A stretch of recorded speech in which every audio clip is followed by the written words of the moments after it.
I'm going to read to you a book called The Legend of the Bluebonnet by DePaola. I'm not sure that's how you say his last name. Our Texas state flower is the bluebonnet, and that's what it looks like. You see it. We have them around town right now. So just keep your eyes open for bluebonnets around town. All right. Great spirits, the land is dying. Your people are dying too.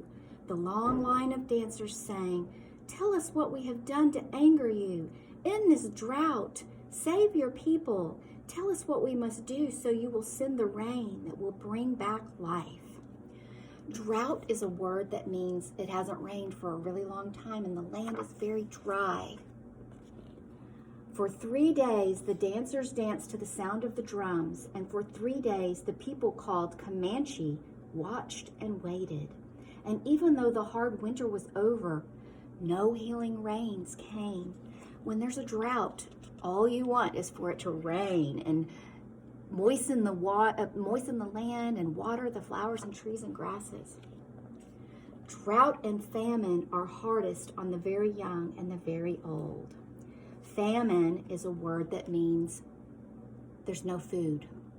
So drought, there's no rain, and famine, no food. That's bad. Among the few children left was a small girl named She Who Is Alone. She sat by herself watching the dancers. In her lap was a doll made from buckskin, a warrior doll.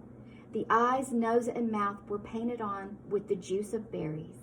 It wore beaded leggings and a belt of polished bone. On its head were brilliant blue feathers from the bird who cries, yay, yay, yay. She loved her doll very much. Can you see the picture of her doll? Soon, She Who Is Alone said to her doll, the shaman will go off alone to the top of the hill to listen for the words of the great spirits. Then we will know what to do so that once more the rains will come and the earth will be green and alive. The buffalo will be plentiful and the people will be rich again. As she talked, she thought of the mother who made the doll, of the father who brought the blue feathers. She thought of the grandfather and grandmother she had never known. They were all like shadows. It seemed long ago that they had died from this famine. The people had named her and cared for her, and the warrior doll was the only thing she had left from those distant days. The sun is setting, the runner called as he ran through the camp. The shaman is returning. The people gathered in a circle, and the shaman spoke. I have heard the words of the great spirits, he said. The people have become selfish. For years they have taken from the earth without giving anything back. The great spirits say the people must sacrifice. We must make a burnt offering of the most valued possessions among us. The ashes of this offering shall then be scattered to the 4 points of the earth, the home of the winds. When this sacrifice is made, drought and famine will cease.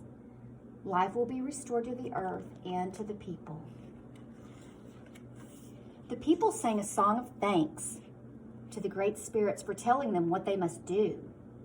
I'm sure it's not my new bow that the great spirits want, a warrior said, or my special blanket, a woman added, as everyone went to their teepees to talk and think over what the great spirits had asked. Everyone, that is, except She Who Is Alone. She held her doll tightly to her heart. You, she said, looking at the doll, you are my most valued possession. It is you the great spirits want. And she knew what she must do. As the council fires died out and the teepee flaps began to close, the small girl returned to the teepee where she slept and waited. These are the teepees right here. That's where they live. The night outside was still except for the distant sound of the nightbird with the red wings. Soon everyone in the teepee was asleep except She Who Is Alone. Under the ashes of the teepee fire, one stick still glowed. She took it and quietly crept out into the night. She ran to the place on the hill where the great spirits had spoken to the shaman. Stars filled the sky, but there was no moon. Oh, great spirits, She Who Is Alone said, Here is my warrior doll. It is the only thing I have from my family who died in this famine. It is my most valued possession. Please accept it." Then, gathering twigs, she started a fire with the glowing fire stick. The small girl watched as the twigs began to catch and burn. She thought of her grandmother and grandfather, her mother and father, and all the people, their suffering, their hunger, and before she could change her mind, she thrust the doll into the fire.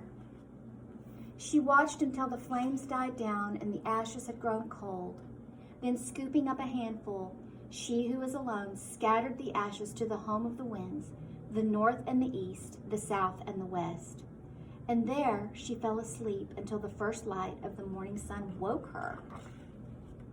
She looked out over the hill, and stretching out from all sides where the ashes had fallen, the ground was covered with flowers, beautiful flowers, as blue as the feathers in the hair of her doll, as blue as the feathers of the bird who cries, "Jay, Jay, Jay!"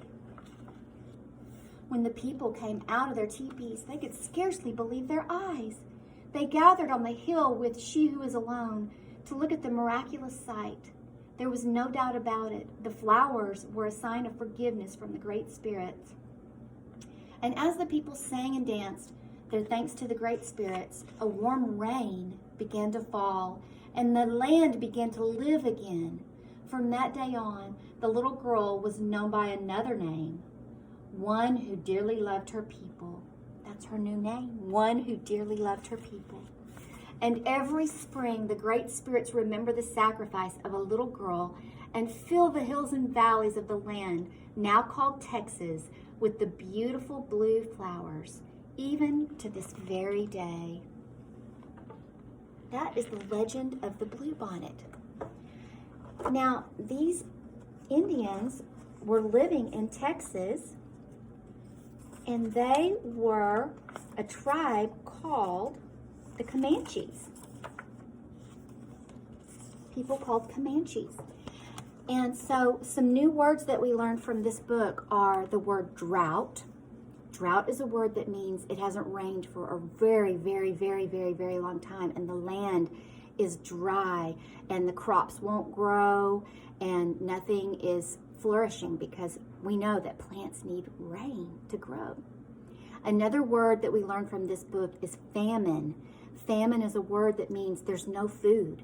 And when there's a great famine, sometimes people die, because you know what we need to have to live. One of the things is water, which comes from our rain, and the other thing is food, which we need rain to grow. And even if even animals need rain and water to be healthy and strong. So food runs out, that's famine. That's another word that we learned. And another word that we learned was Comanche. That's the tribe of Indian that this little tale about Bluebonnets is about. It's told by the Comanches. I hope you liked this story about the legend of the Bluebonnet, and I hope you have fun making your bluebonnet today.